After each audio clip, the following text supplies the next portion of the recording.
Pentagon journalist. Secretary Austin. Thanks, Patrick. Good afternoon, everyone. We've just completed our 7th meeting of the Ukraine Defense Contact Group, and it's been another highly successful session. Now, we were meeting today as Russia continues to target Ukraine's civilians and bombard its energy grid. But Russia's deliberate cruelty only deepens our resolve. And we'll continue to support Ukraine's bedrock right to defend itself and defend the rules-based international order.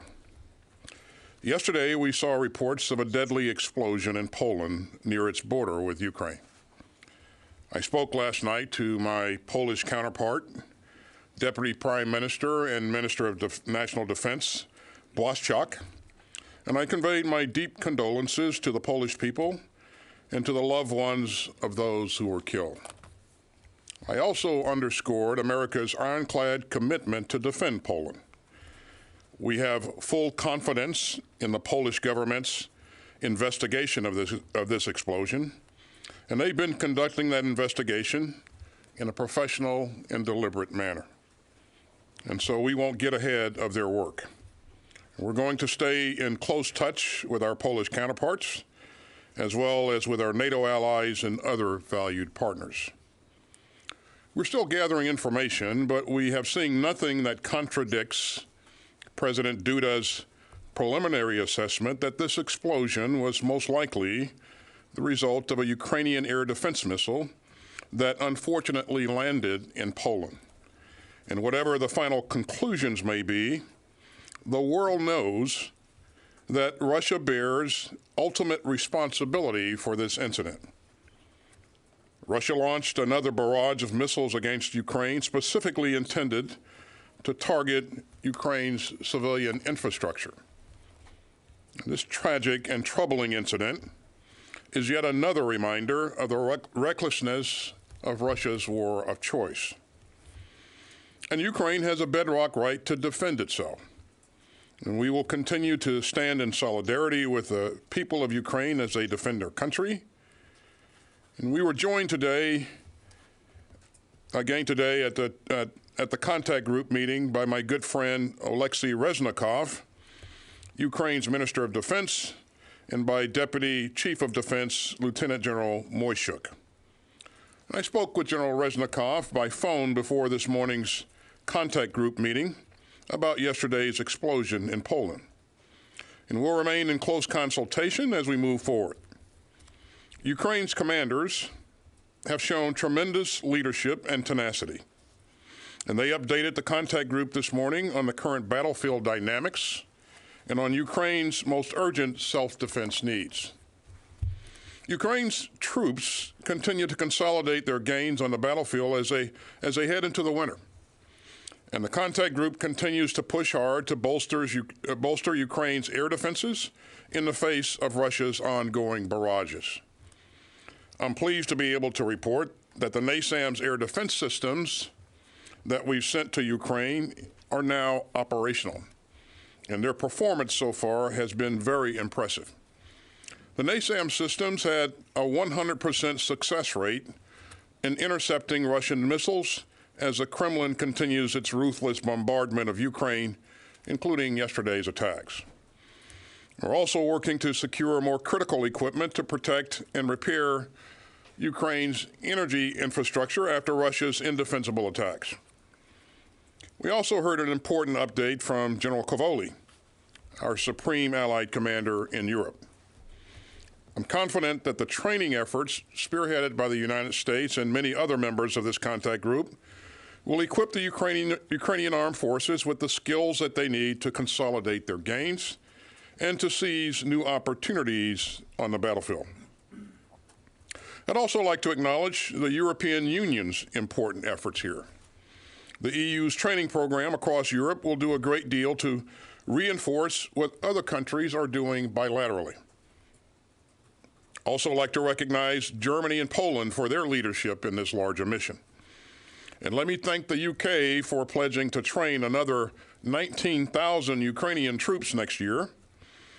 The contact group also discussed important industrial-based initiatives to sustain our security assistance to Ukraine. Let me also thank the Department's Acquisition and Sustainment Team, as well as the co-host of the National Armaments Directors Working Group under the Contact Group auspices. Now, all of these initiatives help prepare the Ukrainians to consolidate their gains during the winter and to prepare to seize new initiatives in the spring. And you can see this contact group's ongoing unity and commitment in some of the announcements that its members made. I'd like to thank Sweden for coming forward today with a substantial $287 million package of assistance to Ukraine. This package includes key capabilities, including an air defense system that will bolster Ukraine's ability to defend itself against Russia's ongoing ruthless attacks. And Spain has promised to send 2 more Hawk launchers and missiles. And Canada is stepping up with its latest tranche of $500 million in assistance, and Canada remains one of the lead donors of winter gear. Germany has advanced much-needed donations of air defense, artillery, and MLRS ammunition. And Greece also announced an important donation of 155 millimeter ammunition. And Poland has committed additional artillery and tank ammunition, as well as short-range air defense capabilities. And so these contributions will make a real difference. And so does a coordination of our security assistance that this contact group makes possible. So we will continue to deepen our work together. And the contact group has met 7 times this year. And each meeting has produced tangible results that help Ukraine defend itself and its citizens. You can see that progress in Ukraine's victories in Kharkiv and Kherson. Over the weekend, the world saw Ukrainian forces liberate Kherson, demonstrating once again the determination of the Ukrainian people to live free in their own country. Now, our resolve is only strengthened by Russia's indefensible attacks on civilian targets. And we'll continue to stand together in common purpose, because no member of this contact group wants to live in a world where big countries bulldoze their peaceful neighbors. And we won't just accept Putin's imperial aggression and erosion of international norms as some kind of new normal. Instead, we will continue to stand up for Ukraine's inalienable rights to defend itself. We'll continue to strengthen our unity and resolve. We'll continue to show the power of partnership. And we'll continue to bolster Ukraine's armed forces by rushing them the capabilities that they need to defend their country. And we will continue to help the people of Ukraine in their fight for freedom. Thank you very much, and I'll turn it over to General Milley for his opening comments. Thank you, Secretary Austin. I appreciate that, and I appreciate your leadership as we gathered today, this morning, for the 7th consecutive convening of the Ukrainian Contact Group, which we've been doing every month, as you know. And thanks also to all the ministers of defense out there who participated, and all of my counterparts, all the charge that participated, and other senior representatives from almost 50 countries showed up at this meeting this morning and continue to take part in these discussions, which are very, very productive. The mission of the group remains clear: to support Ukraine as they counter the illegal and unprovoked Russian aggression, and to continue to supply Ukraine with the capabilities necessary to defend their sovereignty. Through these contact group sessions and other close coordinations that I have and the Secretary has with our counterparts, that I talk to General Zaluzny weekly, and my staff continually talks to his staff, we continue to respond to Ukraine's battlefield requirements and their needs for means of fighting for their freedom. This is a war of choice. It's a war of choice for Russia. They embarked on a tremendous strategic mistake. They made a choice in February of this year to illegally invade a country that posed no threat to Russia. In making that choice, Russia established several objectives. They wanted to overthrow President Zelensky and his government. They wanted to secure access to the Black Sea. They wanted to capture Odessa. They wanted to seize all the way to the Dnieper River pause, and then continue to attack all the way to the Carpathian Mountains. In short, they wanted to overrun all of Ukraine, and they lost. They didn't achieve those objectives. They failed to achieve their strategic objectives, and they are now failing to achieve their operational and tactical objectives. Russia changed their war aims in March and beginning of April. Their war of choice then focused on the seizure of the Donbass, the Donetsk and Luhansk oblasts. That was their operational objectives, and they failed there. Then they changed again and expanded to seize Zaporizhia and Kherson. These strategic reframing of their objectives, of their illegal invasion, have all failed, every single one of them. And we've just witnessed last week Russia's retreat from Kherson. They retreated across the Dnipro River. They moved to more defensible positions south of the river. Their losses due to Ukrainian success and skill and bravery on the battlefield have been very, very significant. And it's clear that the Russian will to fight does not match the Ukrainian will to fight. On the battlefield, Ukrainians' offensive up in Kharkiv has been very successful, where they crossed the Oskil River, and they have moved to the east and are near the town of Savartovy. There is a significant ongoing fight down in Bakhmut right now and in the vicinity of Seversk and Soledar, where the Ukrainians are fighting a very, very successful mobile defense. There is limited contact right now in Zaporizhia and limited contact in and around the Zaporizhia nuclear power plant. And as we already discussed, Kherson's offensive has been successful. So across the entire frontline trace of some 900 or so kilometers, the Ukrainians have achieved success after success after success, and the Russians have failed every single time. They've lost strategically, they've lost operationally, and I repeat, they lost tactically. What they've tried to do, they failed at. They started this war, and Russia can end this war. Russia can make another choice, and they can make a choice today to end this war. However, Russia is choosing to use their time to attempt to regroup their forces, and they are imposing a campaign of terror, a campaign of maximum suffering on the Ukrainian civilian population in order to defeat Ukrainian morale. The Russians are striking throughout the depth and breadth of all of Ukraine with air-launched cruise missiles, with Caliber sea-launched cruise missiles, and with other types of munitions. They are striking the Ukrainian civilian infrastructure, and it has little or no military purpose. While assessments are ongoing, yesterday's strikes looked like they launched at least 60 missiles, and they may have launched upwards of 90 or even perhaps 100, and we'll have better assessments in the days ahead. But it was likely the largest wave of missiles that we've seen since the beginning of the war. These missiles, again, they targeted intentionally and damaged civilian power generation facilities to cause unnecessary suffering with the civilian population. We assess now that over a quarter of Ukrainian civilians are without power. The deliberate targeting of the civilian power grid, causing excessive collateral damage and unnecessary suffering on the civilian population, is a war crime. With the onset of winter, families will be without power and, more importantly, without heat. Basic human survival and subsistence is going to be severely impacted, and human suffering for the Ukrainian population is going to increase. These strikes will undoubtedly hinder Ukraine's ability to care for the sick and the elderly. Their hospitals will be partially operational. The elderly are going to be exposed to the elements.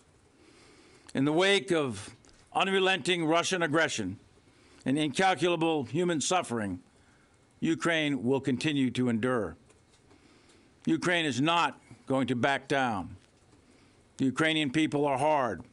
they're tough, and most of all, they're free, and they want to remain free. Ukraine is going to continue to take the fight to the Russians. And I just had a significant conversation with my Ukrainian counterpart, and he assures me that that is the future for Ukraine. As Ukraine continues to fight, air defense capabilities are becoming critical for their future success. An integrated system, an integrated air defense system, an integrated air and missile defense system is what is necessary as Ukraine repels Russian aerial attacks. And a significant portion of today's conversations in today's meeting with almost 50 countries focused on how we, as a global coalition, can provide the right mix of air defense systems and ammunition for Ukraine to continue its control of the skies and prevent the Russians from achieving air superiority. To combat continued Russian strikes, last Thursday, the United States announced $400 million in additional commitments to support Ukraine. And those capabilities included missiles for the Hawk air defense systems, which is a complement to what Spain has recently committed. There's other air defense systems included in that $400 million package, along with ground systems such as up-armored Humvees, grenade launches, and additional HIMARS ammunition, and lots of other pieces of equipment. Wars are not fought by armies. They're fought by nations. This war is fought by the Ukrainian people, and it's fought by the Russian people. And this is a war that Russia's leadership has chosen to put Russia into. They didn't have to do this, but they did. And they have violated Ukrainian sovereignty, and they have violated territorial integrity of Ukraine. It is in complete contradiction to the basic rules that underlined the United Nations Charter established at the end of World War II. This is one of the most significant attempts to destroy the rules-based order that World War II was fought all about. And we, the United States, are determined to continue to support Ukraine with the means to defend themselves for as long as it takes. But at the end of the day, Ukraine will remain a free and independent country with its territory intact. Russia could end this war today. Russia could put an end to it right now, but they won't. They're going to continue that fight. They're going to continue that fight into the winter as best we can tell. And we, the United States, under the direction of the President and the Secretary of Defense, we will continue to support Ukraine for as long as it takes to keep them free, sovereign, independent, with their territory intact. The President of the United States has been very, very clear to us that it's up to Ukraine to decide how and when or if they negotiate with the Russians. And we will continue to support them as long as it takes. The United States will continue to support Ukraine with the best possible equipment to position them on the battlefield, to give them positions of strength against the Russians, and that is also true of all the other nations that attended the meeting today. There is an absolute sense of urgency, an absolute sense of determination on the part of all the member states that attended our meeting today, and I can tell you the cohesion and coherence of the organization is complete, and the resolve is high. Ukrainians are not asking for anyone to fight for them. They don't want American soldiers or British or German or French or anybody else to fight for them. They will fight for themselves. All Ukraine is asking for is the means to fight, and we are determined to provide that means. Ukrainians will do this on their timeline, and until then, we will continue to support all the way for as long as it takes. It is evident to me in the contact group today that that is not only a U.S. position, but it is a position of all the nations that were there today. We will be there for as long as it takes to keep Ukraine free. Thank you, and I welcome your questions. Mr. Secretary, Chairman, thank you very much, gentlemen. First question will go to Associated Press. Tara? Thank you. Mr. Secretary, President Zelensky just denied that it was a Ukrainian air defense missile that landed in Poland. How are you certain that this was possibly a Ukrainian air defense missile and was not a Russian missile? Thanks, Tara. First of all, the investigation is still ongoing, and Poland is conducting that investigation. We are assisting in any way we can. We do have some experts on the ground there helping Polish leadership. We have full confidence in Poland's ability to conduct this investigation in the proper way. And until that's complete, again, I think it'd be premature for anybody to jump to conclusions. And I know that Ukraine has offered to participate and help in any way they can as well. So we won't get ahead of the investigation, but our information supports what President Duda said earlier in his preliminary assessment, was that this was most likely a result of a Ukrainian air defense missile. But we'll let the investigation play out here. So at this point, are you confident in saying that this was not a Russian missile? We're going to let the investigation play out, and then once the results are released, we'll be confident in everything. But again, our information supports what President Duda has said earlier. So. And then Chairman Milley, after this strike occurred, did you reach out to your Russian counterparts, or did any other military officer reach out to their Russian counterparts to protect against escalation? And if not, why not? I do that through my staff to set the calls up. The short answer is yes. Some attempts were made, no success with the Russian counterpart. I did talk to my Ukrainian counterpart immediately, General Zaluzny. Talked to him several times, in fact. Also Polish counterpart and several other CHODs in Europe. And exactly what the Secretary said, investigation's ongoing. There's professionals there to do the forensics. All the debris that's in and around the impact site and so on and so forth. And very shortly, we'll know all the facts, and we just don't know them right this second. So Russia did not take the call? Right. My staff was unsuccessful in getting me linked up with General Gerasimov. That's correct. Let's go to the next question. ABC, Louis Martinez. For Mr. Secretary, for Mr. Chairman, actually, I'd just like to follow up on Tara's question initially, because in his remarks, President Zelensky cited a conversation with your counterpart, General Zaluzny, saying that he had confirmed to him that it was not a Ukrainian missile. Based on your conversations with him today, was there a disconnect there? And then I'll follow up with another question. Yeah, I'm not going to talk about, he and I, our agreement between each other is not to talk about the substance of the conversations that we have. We have conversations several times a week, and we acknowledge that we have the conversations, but we don't discuss the substance of the conversation. So I have to honor that, and I'll continue to honor that. But I can tell you that right now, the investigation's ongoing. These are professional investigators. There is a debris field there. There's other forms of data that are going to be available that come from various technical means. And I suspect very shortly we will have very confirmed data as to what the point of origin is, point of impact, what the angle of the weapon system was, the flight trajectory. All of the details are going to be known in due time, but it's pretty early actually in the investigation. So we'll know that, and the Secretary will know that. President Biden will know that, and we'll all get informed here shortly by the investigators. And Poland has put together a team. They have lead, and they've put together a team of professional investigators to do that. Thank you. So, Mr. Secretary,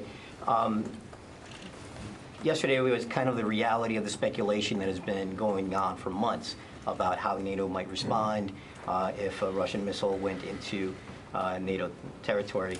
On the opposite side, the United States has been very careful not to provide weapons systems that might reach into Russia. What about Crimea?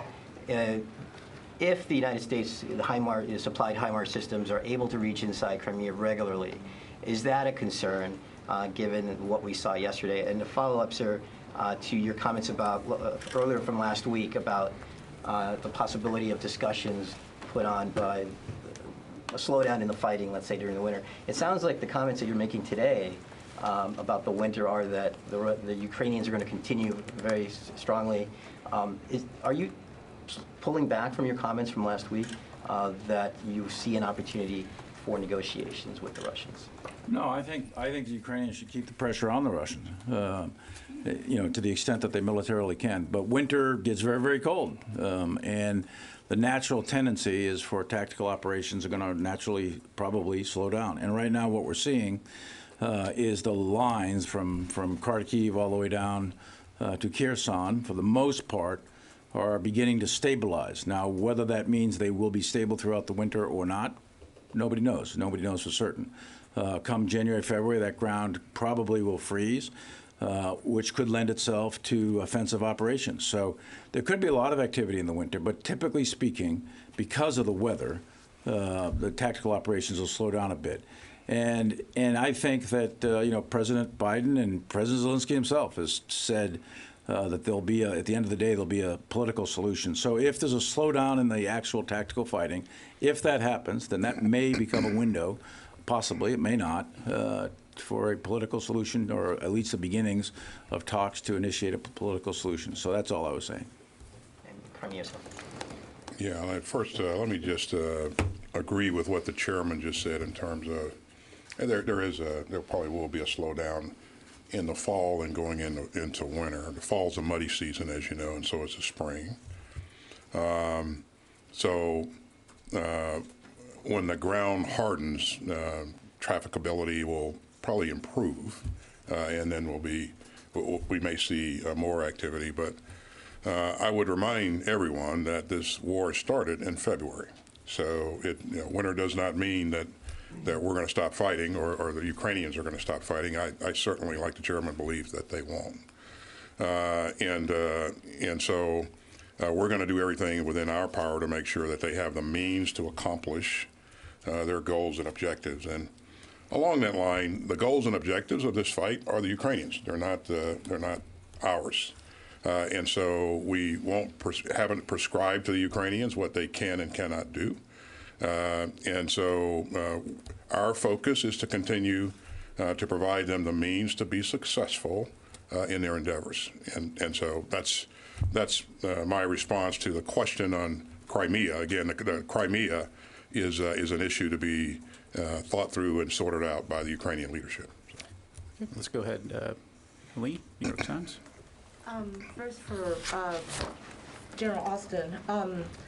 So with winter coming, It's a bad habit. You keep calling me general, but it's like ingrained in my head. yeah. Secretary Austin, do you agree then with General Milley's comments in New York last week that Ukraine cannot achieve a military victory as defined by driving Russia out of all of its territory, including Crimea, and therefore should use winter as an opportunity to negotiate?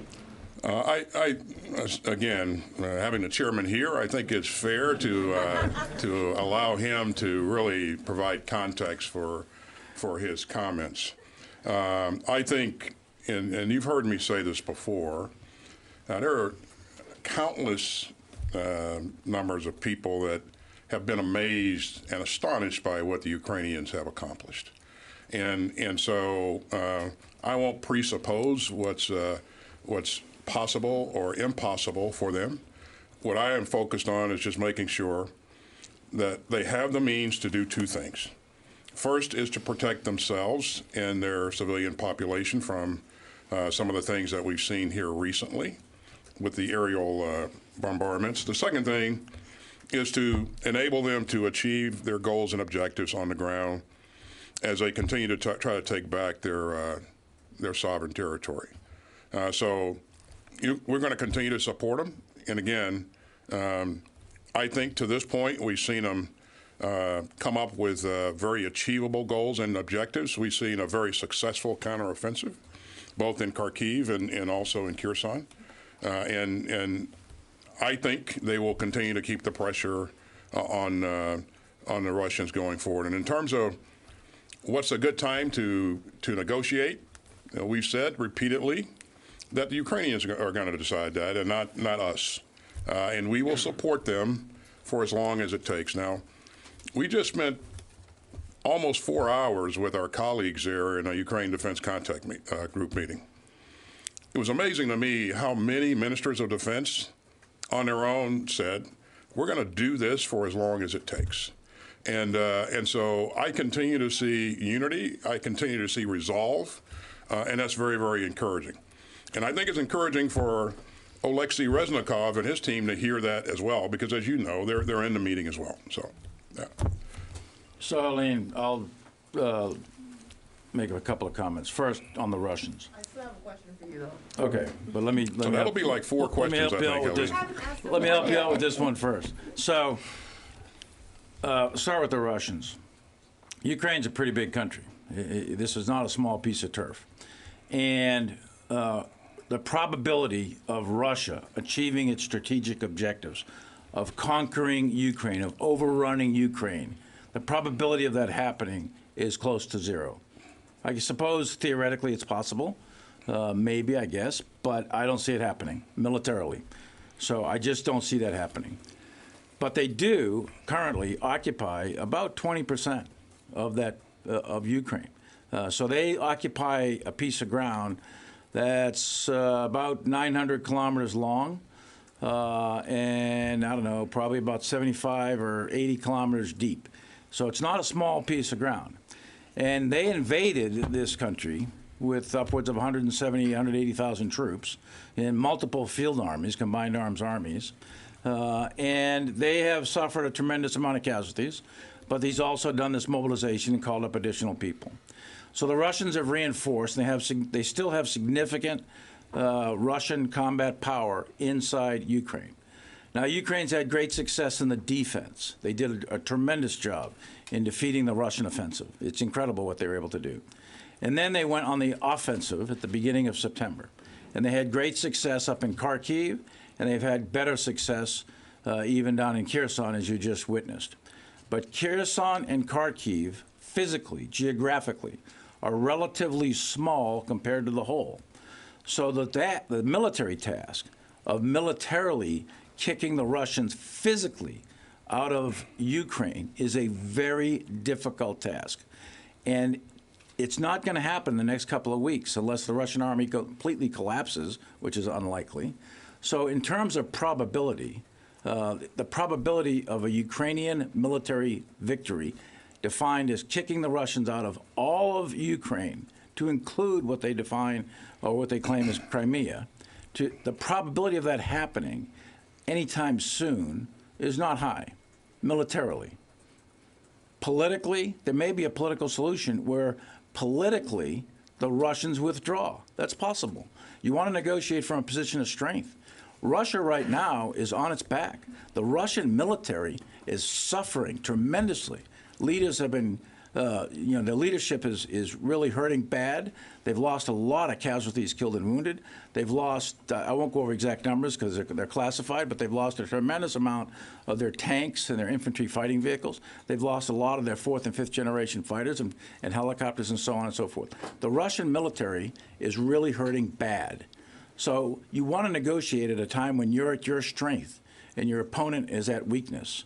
And it's possible, maybe, that there'll be a political solution. All I'm saying is there's a possibility for it. That's all I'm saying. Okay, we've got time for just a couple more. Go to VOA, Carl Beth. Thank you, gentlemen, both for doing this. Mr. Secretary, you've stressed that the United States and their allies are committed to Ukraine for as long as it takes. How long do you think Russia can continue this war with its current arsenal and its current personnel? And how much has Iran and North Korea's weapons extended their ability to wage this war? And Mr. Chairman, thank you. You thoroughly answered my question with Louis and Helene, so I'm going to ask you a question on China, if I may.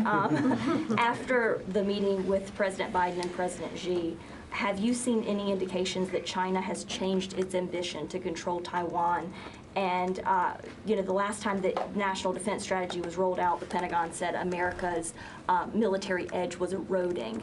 Now that this new one has rolled out, is America's military edge still eroding to China? So, thanks, Carla. In terms of how long Russia can sustain their efforts, that's left to be seen. I think the chairman just gave a very accurate and compelling description of kind of where the Russians are right now. They have some problems. They've had problems since the very beginning of this, trying to sustain their efforts. Those problems have only become more acute. They've lost a lot of people, and as important, they've lost a lot of important military gear. So the numbers of tanks that they've lost, the numbers of armored personnel carriers, pretty staggering numbers. As important, the numbers of precision-guided munitions that they've rifled through in this endeavor is striking. But they won't be able to reproduce those munitions very quickly because there are trade restrictions on that prevent them from rapidly gaining microchips and other things that are required to produce these kinds of munitions. And so it may take years for them to restock that inventory up to the point that they were before they started this conflict. We've seen them struggle with having enough munitions to fight the way that they want to fight, so they're reaching out to Iran, they're reaching out to North Korea. I do think that those countries will probably provide them some capability. And so for that reason, I don't think this will be over anytime soon. Our goal, our requirement is to make sure that we continue to provide Ukraine with the means to do what's necessary to prosecute their campaign. And so they have to continue to keep the pressure on the Russians going forward. And I think, win or fight favors the Ukrainians. We've pushed enormous amounts of winter gear into Ukraine, thanks to countries like Canada and others who have really been very, very generous. Russia, on the other hand, I mean, they're fighting in a foreign country. The Ukrainians have challenged their supply lines. It will be difficult for them to get the kinds of gear into their troops that they need to be able to fight effectively. And so I think the Ukrainians will have the upper hand in this fight, as they have right now, but they'll continue to maintain that upper hand going into the winter, just like we saw them operate in February of last year. They know the land. They can pull things from the local communities, and they'll be prepared for this winter weather. And I don't think the Russians will be as prepared, and they'll continue to struggle to get things into their troops using the supply lines that they currently have. And the Ukrainians will continue to pressure those supply lines. Do you think the Russians can hold out all it takes them the years that you say it would take for them to fully resupply? I don't think the Ukrainians are going to allow them to hold out. I think the Ukrainians are going to continue to pressure them. And so this battlefield dynamic will change, continue to change. And Ukrainians know that, allowing them to rest and refit and rearm is a mistake. That's an operational mistake. And I don't believe they're going to make that mistake. And my goal is to make sure that they have the means to do what's necessary to ensure that they don't hold out. And you had two questions for the Secretary, so I get a buy on mine. So look, on China, as quickly as I can say it, China is the pacing threat, as we describe it in DoD, is part of the national defense strategy. It was defined in the previous one, it's defined in the current one as the pacing threat. And what do we mean by that? We mean that China is the one country out there that geopolitically has the power potential to be a significant challenge to the United States. And they are. They're based on their population, their technology, their economy, and a bunch of other things. China is the greatest geopolitical challenge to the United States. And China is not shy about their goal. They want to be the #1 power in the globe by mid-century, by 2049. And they want to do that militarily, diplomatically, informationally, economically, and so on and so forth. So they want to be #1 by mid-century. By the 2030s, mid-2030s, they had previously said they want to be #1 regionally. So they want to have a military that outdoes the United States military regionally by the mid-30s. They had previously said that.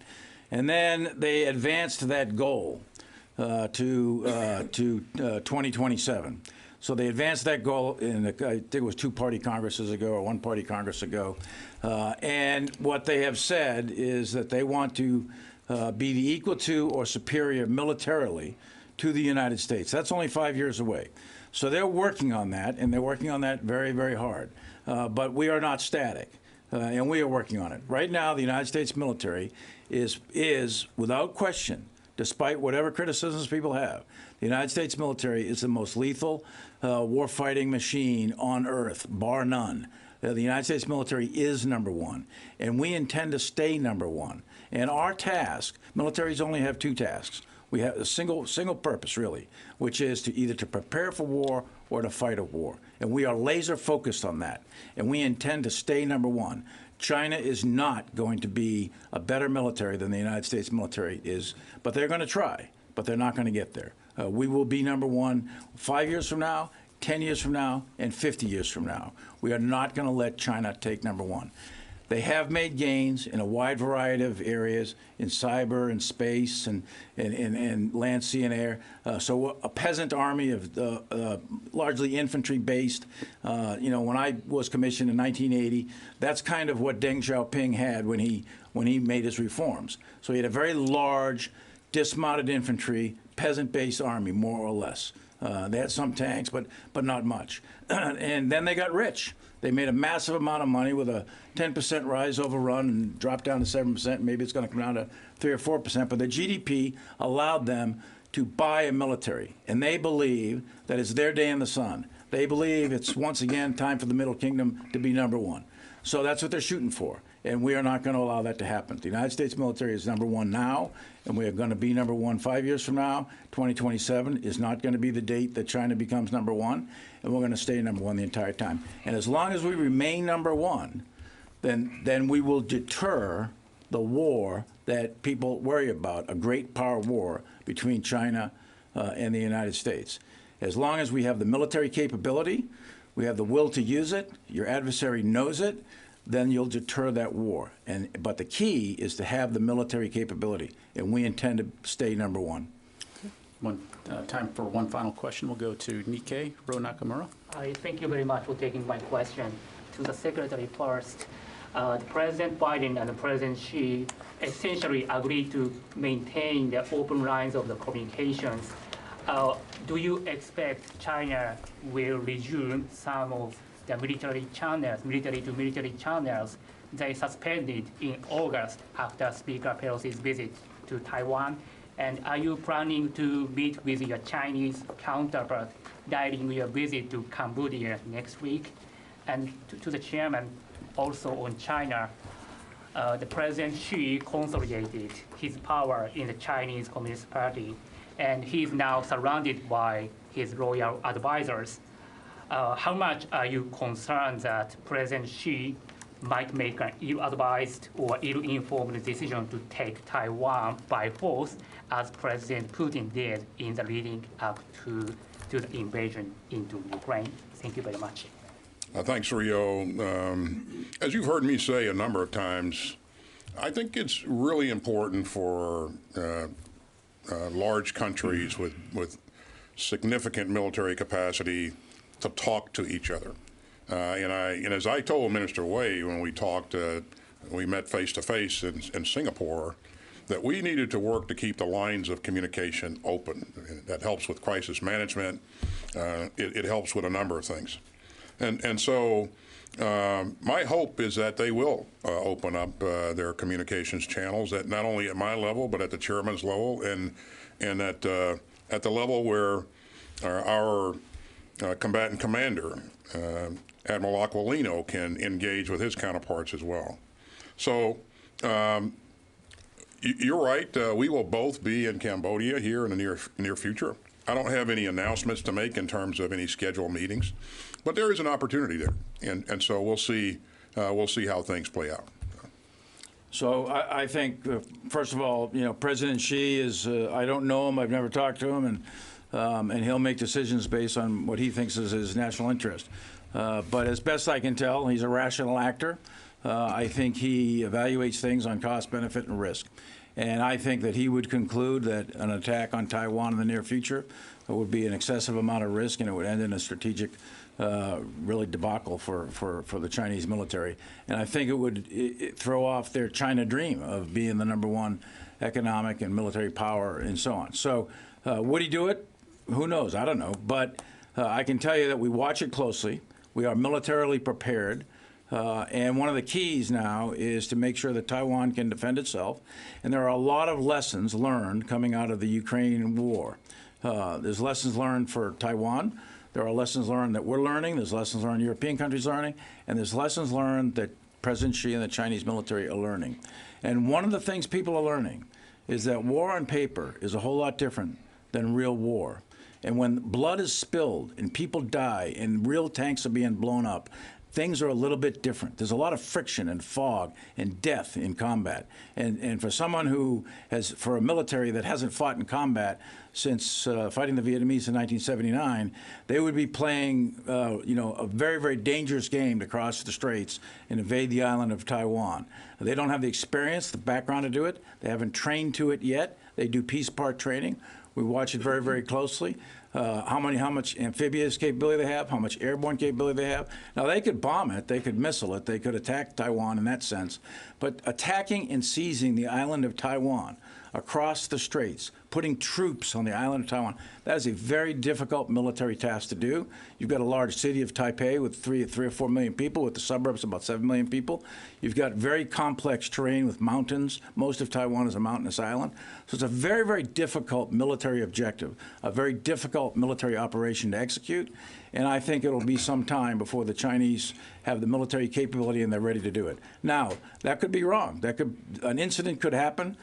Some sort of political thing could happen in a moment in time, and all of the decisions would change very, very rapidly. But I think that the Chinese would be high risk to take on an operation like that, and I think it would be unwise. It would be a political mistake, a geopolitical mistake, a strategic mistake, similar to what the strategic mistake is that Putin has made in Ukraine.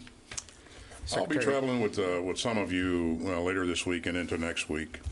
But for those who I won't see between now and Thanksgiving, I want to take this opportunity to wish you and your families a happy Thanksgiving. And on behalf of the Department of Defense, thanks for what you continue to do for our nation. Thank you very much. Thank you very much, ladies and gentlemen. That's all the time we have for today.